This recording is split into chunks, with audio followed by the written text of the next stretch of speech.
Last 10 seconds. 9, 8, 7, 6, 5, 4, 3, 2, 1, 0. Okay, masters. Whenever you are ready,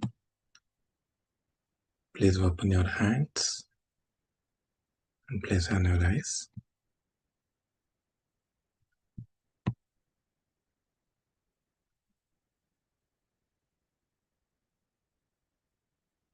Thank you all, masters, for this beautiful meditation. Welcome all of you. Thanks to our Guru, Brahmarshi Pitamaha Patriji. Thanks to our Guru, Master Tarkam Saradarian. Thanks to all the masters, whoever is helping us with all the wisdom. And thanks to all the masters, whoever is joining all the sessions. Thank you, thank you, thank you all. So welcome all of you for the 15th day of Karma Consciousness Season 2. Thank you all, masters. And happy Pongal and happy Sankranti to each and every one of you. Hope you celebrated very well. Let me share my screen.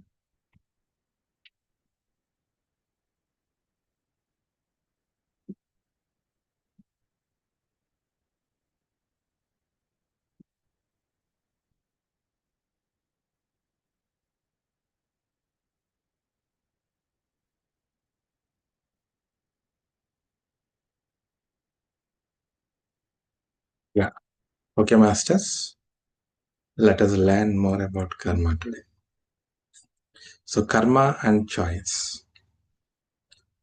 So karma is nothing but our own choices. So each and every action is our own choice. The way we think, the way we feel, the way we speak, the way we do things. So everything is based upon our choice only, masters. So that is why master is telling karma is but the condition of the choice. So we can choose whatever we want in our lives. We have that free will. But we cannot escape the consequences of our choices. So you be the way you want to be, but be ready to face the consequences as well. Right? So we choose this intentionally or unintentionally. Everything is our own choice, masters. So either we choose to evolve or to satisfy our ego, to satisfy our personal interests, or to gain some benefits in this materialistic world. So when we take wrong actions, when we think about wrong things or evil things, so we are creating karma because we are bringing imbalances into the universe. When we choose the right things, we reap the benefits. Similarly, when we choose the wrong things, we face the consequences accordingly. Okay, so most of our actions, Master is telling, most of our actions are mechanical. That's why they create effects. So each effect will be turning into karma. Because repetitively we are doing the same things again and again. Like a machine. So how a machine works actually. You design it for doing some purpose. So it keeps doing the same thing again and again repetitively. Right? So similarly, if we are also living in a mechanical way, without even aware of what we are doing, what we are thinking, what we are speaking, how we are feeling, if we are not conscious of our actions, our thoughts, our feelings, emotions, we repeat them same way again and again. So that's how we create a mechanical life for ourselves. It's like an automation. So we act the same way every day. So if you want to have a different life, if you want to have a different experiences, then we need to change the way we think, change the way we feel, change the way we do things. So this is something we need to look into ourselves, masters. So without making any change in our thoughts, without changing our feelings, our emotions, or without changing the way we do things, nothing will change in our experiences. And our life will not change at all. So that is the problem with all of us. We want a change. We want something better, something wonderful, something beautiful. But we don't want to change anything within us, right? So that's where the problem. So our expectations and our choices, our actions, our thoughts are not matching. So we need to align everything. Only then we can achieve the desired results. You are expecting something means you need to make sure you are vibrating at that level by thoughts, by actions, by feelings. No, I want to be like this, but I want my life to be like that. So it cannot be possible, right? So it is our own effort. We need to, by our own efforts, we have to make things happen. You don't want to move an inch, but you want to be there somewhere else. How you can be there? So we need to think about it. We need to put some conscious efforts, and we need to align ourselves. We need to match our vibrations at all levels towards what we wanted, towards what we needed,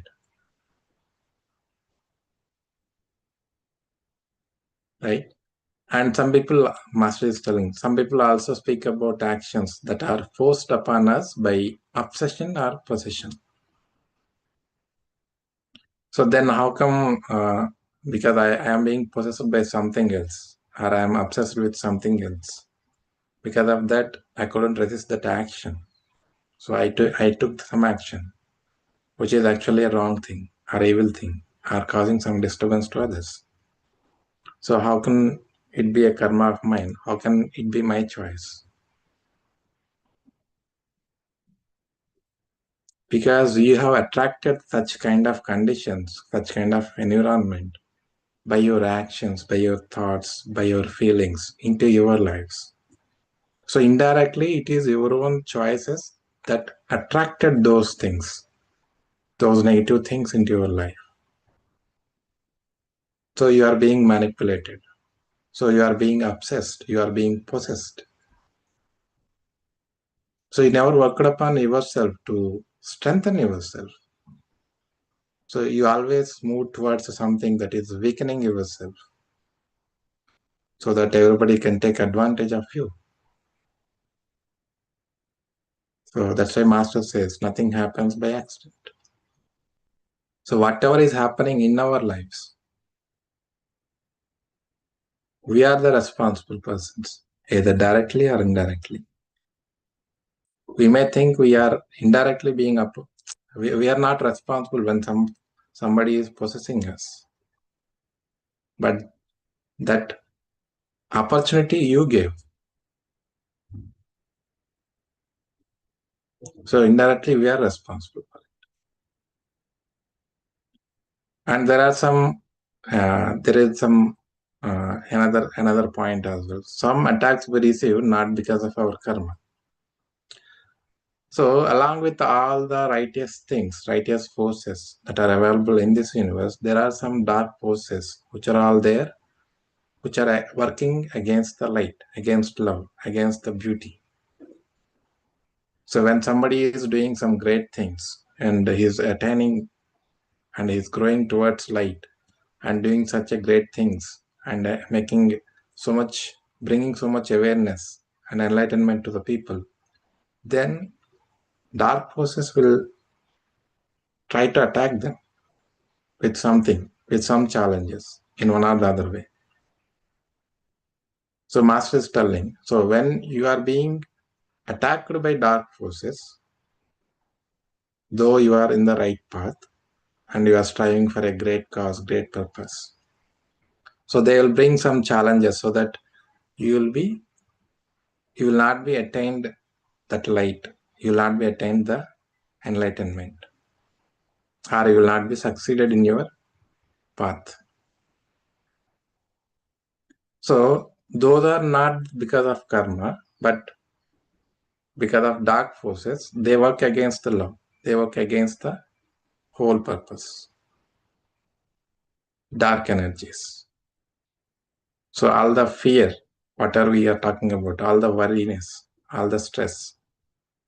So when we give that into when we give our attention towards fear, towards worrying, these are all the energies of dark forces actually.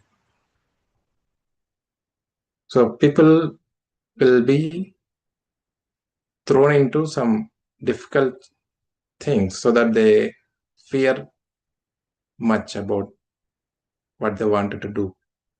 So they don't want to make people enlightened. They don't want to make people aware. So they bring more fear into people, more chaos, more challenges, or more worry into people.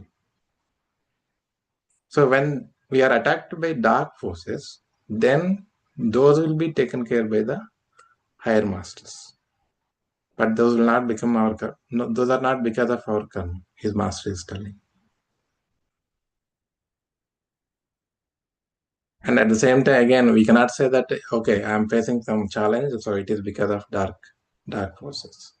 No. That's what Master again telling. Sometimes our striving toward beauty and light creates physical, emotional, and mental problems. So these are not because of the dark forces, but because of our past karma. So you are doing something for the society or for someone, some great thing. So whenever we do some great things, obviously there will be some challenges in one or the other way.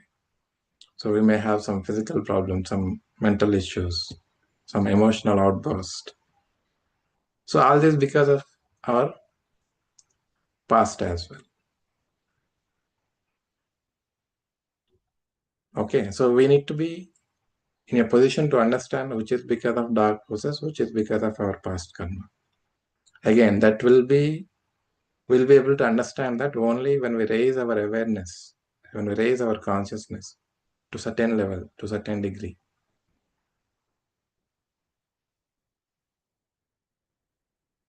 Okay, masters. And as we already learning, right? Karma is not something that we cannot escape. But when we truly towards the moving towards light and doing great services and sacrificial service especially, then those will help us overcome the karma. And especially when we do something, a great service to the people whom we don't know. Again, when you do some service to your family or your friends, you cannot say it is a sacrificial service because you are helping the people whom you know. You are very much associated with your family and with your friends. So you know very well that you are helping yourself actually because it is a family, right? It is your own circle. You are doing some service, some help to your own circle, to your own family, your own friends. So that will not be treated as a greatest service. Like we already mentioned, right? So for our family, we work, we do a lot of things. Those are all responsibilities, not services. I have done this much for my family, for my kids, for my parents. So you cannot say that as a service. That is your responsibility. So that's why Master is telling it is a safest sacrifice. So this will be considered as the safest sacrifice. And we do something to our friends and family. Okay. So the real service is something if you do to the person whom we don't even know, or from whom we cannot get anything at all. So without expecting anything, if you do something to the other one whom you don't know, then that will be considered as a sacrificial service. Sacrificial service means by losing something if you're doing, then that is sacrificial service. So not every service is sacrificial. Because you have time, you do some service, then it is a service, not sacrificial service. But you don't have time, but still to do something good for somebody else, you taken time and then sacrifice some of your tasks and did something for others. So that kind of things, if you lose something but still you go with doing something for others, then it is called sacrificial services. Okay. And Master is telling our solar angel, our higher self, does not violate karma, but they will give us some hints, some signs of upcoming karmas, like health issues. Suppose you are going to face a bigger challenge with health. So you will be given some little signs about your health before it is established in a highest way. So for each and every one of us masters, it will be given definitely. Before something big is happening, before something greater is getting revealed, our body will give us some signs. Something is not right, and we may have to take some measures. Also, we have to take care properly. So we all will be given those kind of signs. Actually, our body will give us, our circumstances will give us. So nobody can interfere in the karma, but they can help us understand something is on our way. Indirectly, they can convey things. That's what great masters, great gurus will do. They don't tell you are going to face this at this time like that, but they will give a hint related to what is coming your way. But that is not something directly we can understand. It is an indirect way of communicating.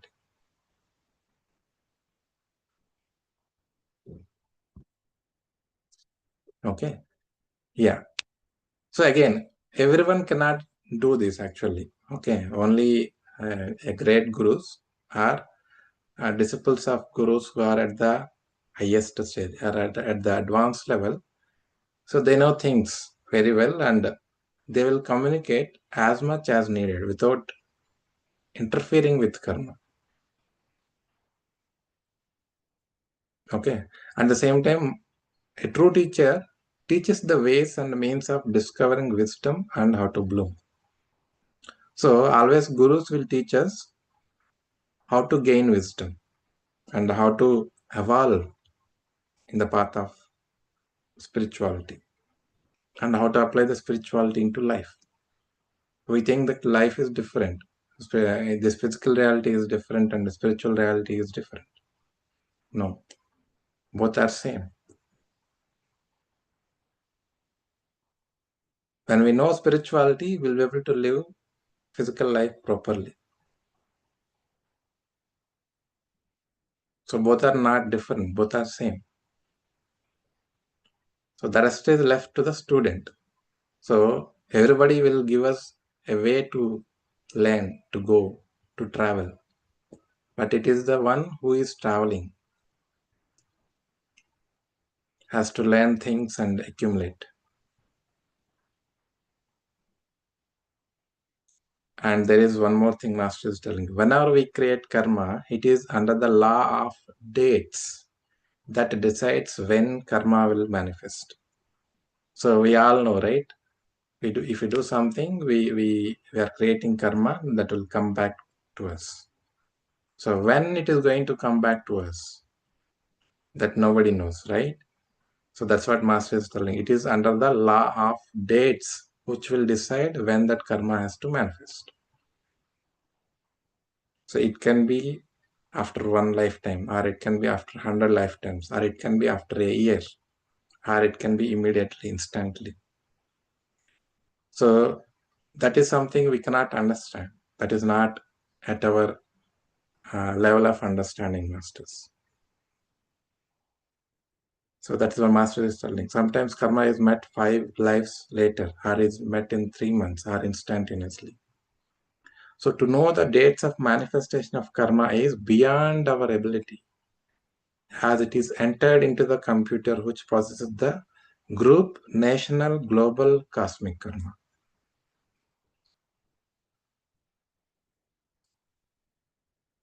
So karma is not something related to one person, masters.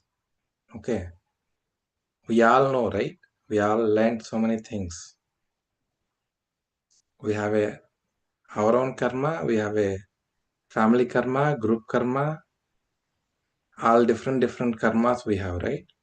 So our single action will interrupt so many things. Okay. So there is a higher level system which monitors everything. That will decide when particular karma will be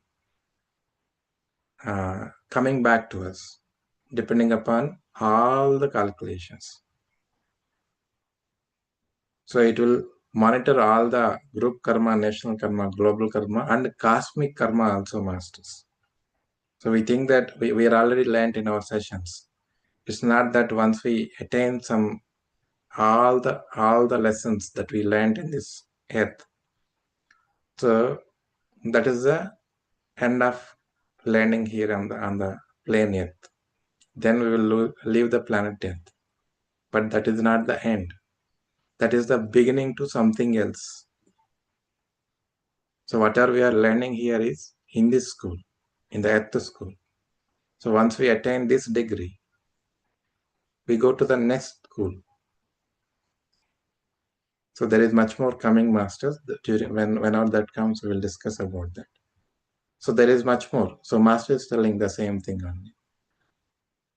Depending upon the respective group karma, national karma, global karma, and cosmic karma, the law of karma decides when that karma has to come back and we have to pay back. So it is beyond our ability to understand.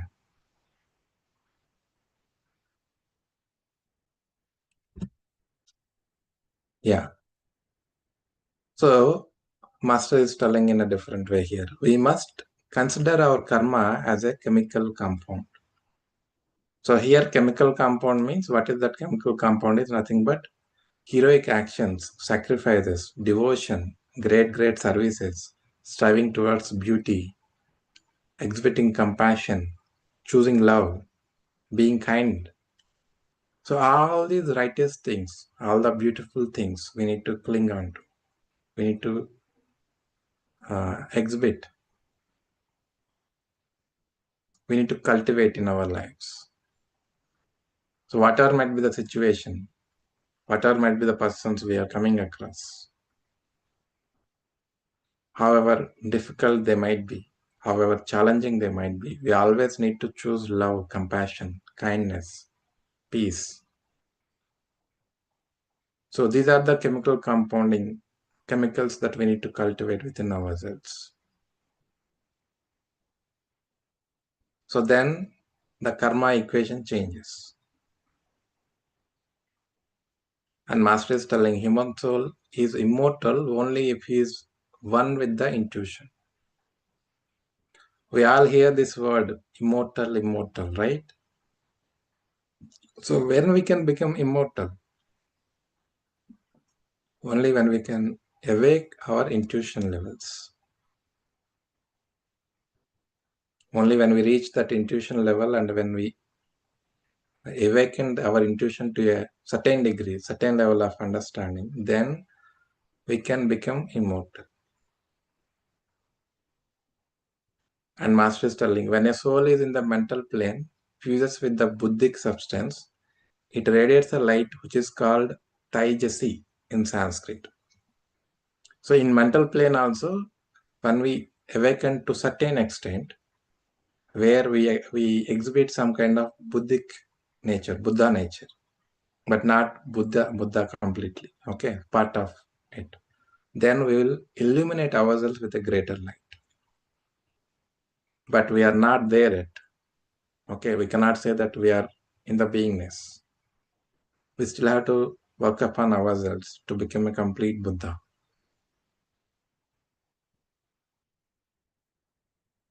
And there is one more myth we all will be having. When we leave our body, we think that we go to hell, we go to heaven, right? So there is no hell, no heaven separately, masters. All the hell, all the heaven is on the earth. So what are the righteous things, what are the beautiful things we are doing, then that is heaven, heavenly things. What are the wrong things, what are the evil things we are doing, again we have to come back and pay back. That is nothing but the hell. So all the pains, all the sufferings, all the troubles, challenges, these are all because of our wrong actions. So people think we face our karma when we leave our body. This is not true. We pay for our past karma when we incarnate again on the physical plane. So hell is not there somewhere else, masters. What we do, we again reap here. So when we have done something wrong, something evil, something disastrous, then that is what we pay back here. That is nothing but hell. But when we do something right, something beautiful, something honest, something aligned with the spirituality, higher worlds, then that is nothing but heavenly life. So when we leave the body, Master is telling, soul receives only the reward for the unmerited sufferings endured during its last past existence. So when we do something, some services, great services. So through services, we feel some, we go through some kind of sufferings, right? So for that, we get benefits over there in the spiritual worlds.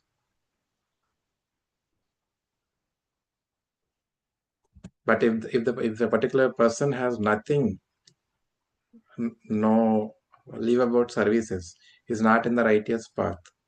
Okay, everything he has disturbed many things. Then only there will be having some difficulty in the other planes when we leave the body and come back. So we already learned about this one, right? When we leave the body without having any progress in our lives, or we didn't raised our awareness to certain level, then we will be stuck in the etheric plane. We can't learn anything, or we can't do anything also. So that is nothing but the hell on. Actually, we live alone there. It's like a hell only. Okay, so that's what we feel here, isn't it?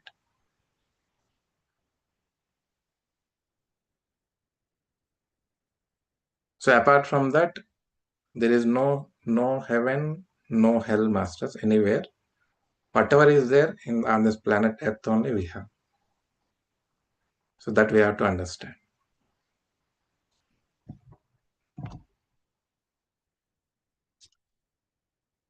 Okay, yeah, and one more uh, thing master is explaining, much more clarity, much more detailed level understanding. Often we think that what we do, what our nation or humanity does becomes our karma. This is what we have learned so far, right? But such a conclusion is not complete. So master is telling it is not complete truth, it is only the part of the truth. So what is the complete truth? Because of the purpose of the solar lord, our karma is to advance forever on the path of the cosmic destiny. This is the most essential karma. So we learned about core karma, right, in one of our sessions. So apart from our karma, there is another one which is purpose of the Lord, purpose of the great Almighty, the source. So that is the real karma that we all have to achieve.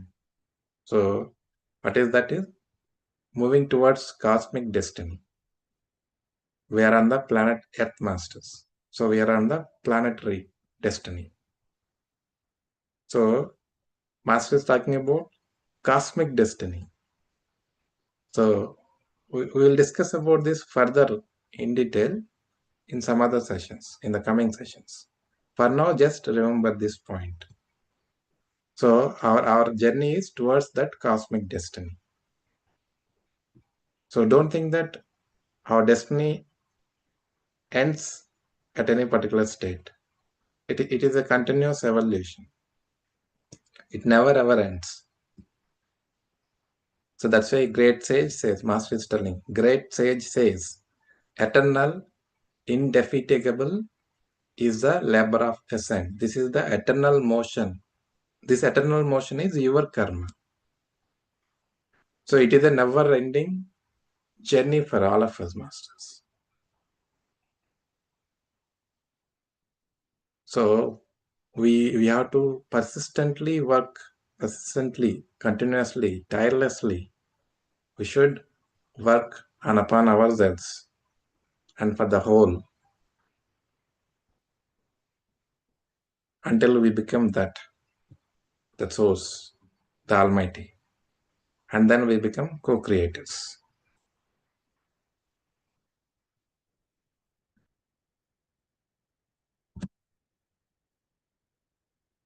Yeah, again, this is one more important thing we need to understand. So we all know that there are many, many spiritual groups who are working for the benefit of many people, for the humanity. Different spiritual groups are there, right? Many communication communities, different groups. Everyone teaching in the way they understand. So everyone has a righteous purpose. Only the ways, the methods are different. So Master is telling people think that they can easily be part of a spiritual or esoteric group, but that is not true. So if one has to be in that great spiritual path to do spiritual work, one has to clear most of their karmic debts. How much means 70%. So if any particular person, any particular soul cleared 70% or more of their karma, then they purified themselves a lot, right? The more and more karma we are clearing off means we are purifying ourselves more. We are becoming more and more purer. So only those can enter into this path of spirituality who can do continuously spiritual works and spiritual programs. So it's not that everybody can do this, masters. And because of, it's not that they can't do, because of their karmic weightage they are carrying upon their shoulders, they can't enter into this path at all. So one has to be clearing most of their karmic debts to be in the path of spirituality continuously. So Master is telling, however, you can penetrate into a group to manipulate. So still somebody can go into these groups by pretending, by manipulating things to gain some personal interest or to slander that group or to bring some damage within the group, to create some disturbances within the group. So there might be some people who is working against us, against the beauty, against the light, right? So they try to come into the groups and they try to bring some disturbances to the group.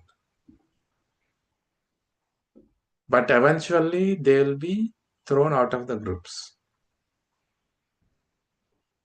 And they will not be able to learn much from the group at all. Because each and every group follows a particular teaching and particular discipline. right? So they'll not be able to learn anything of that. If somebody is pretending or for some personal gain, if one joins a spiritual group. So when we are joining a spiritual group, we should be very clear that it is to do something for the better for each and everyone, not for personal gains. Okay, so what prevents them from being a real part of the group is their karma. And that such people sooner or later leave the spiritual group in peace or create confusion. So those who join the groups for personal interests, they will live peacefully. But those who has joined the groups with some malicious intentions, some wrong intentions, then they may cause some disturbances in the group and they leave the groups. That's what Master is telling. But after they leave the group, their personal karma heavily descends on them. So when we do such kind of activity, we accumulate more and more karmas. And when we leave those kind of groups, definitely those persons will go through so much of personal karma. And Master is telling one more beautiful point. We all know, right?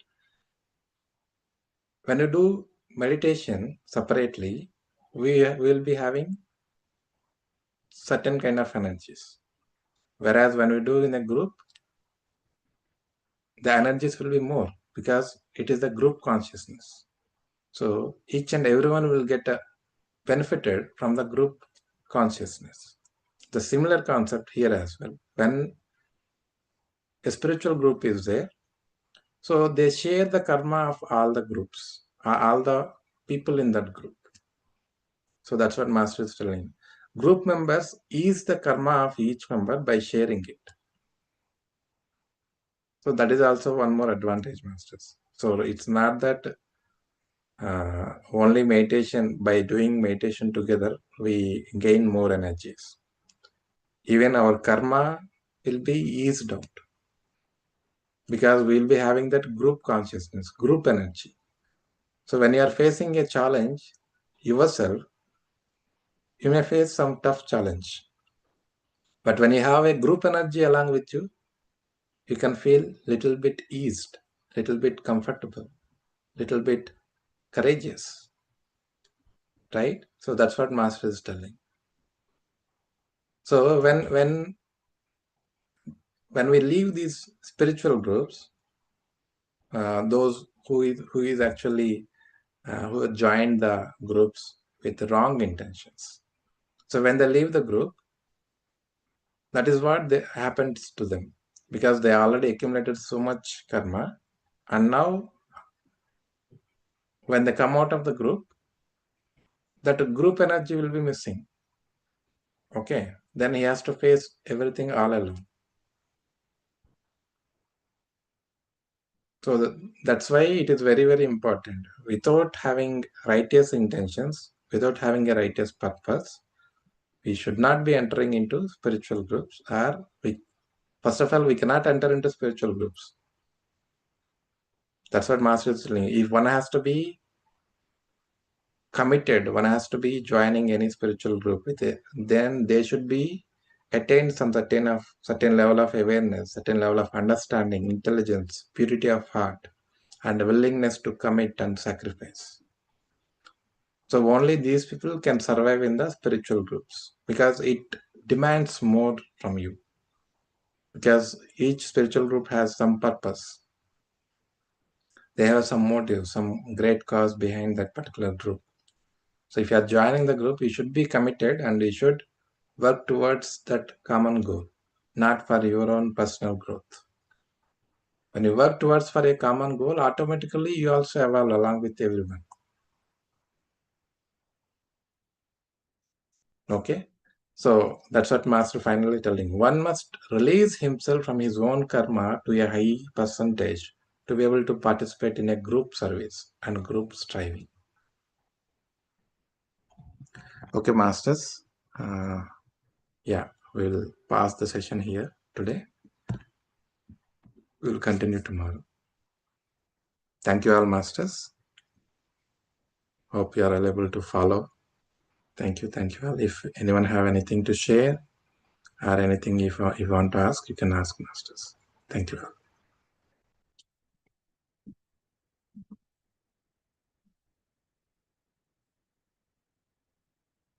Thank you, masters, for your messages.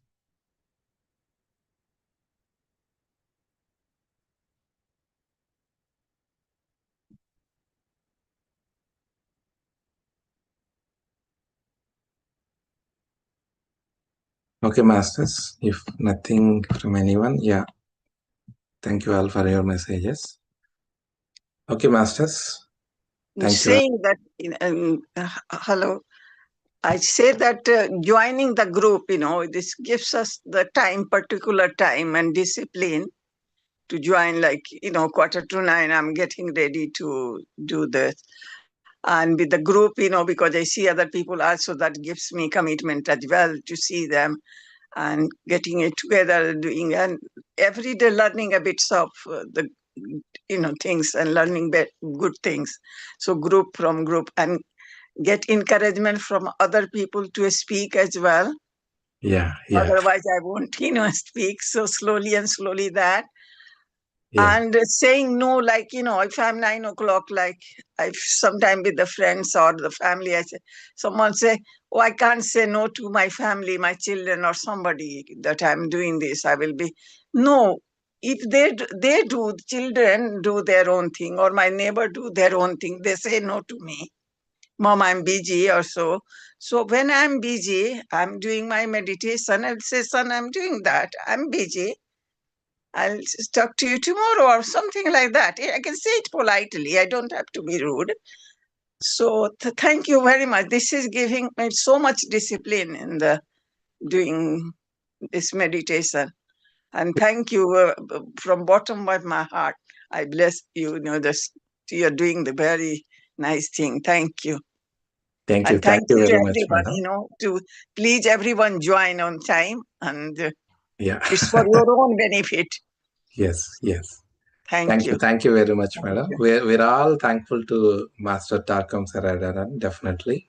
Such a great wisdom Master is sharing, and it's a wonderful learnings for all of us, masters. And so much more is coming. So please join regularly and get the benefit out of all the things. Yeah. Thank you all, masters, once again. Yeah. Happy night, all of you. We'll close the session. We'll continue tomorrow again. Good night. Yeah. Good night. Good night. Dhanyavad. Good night. Thank you. Dhanyavad. Dhanyavad.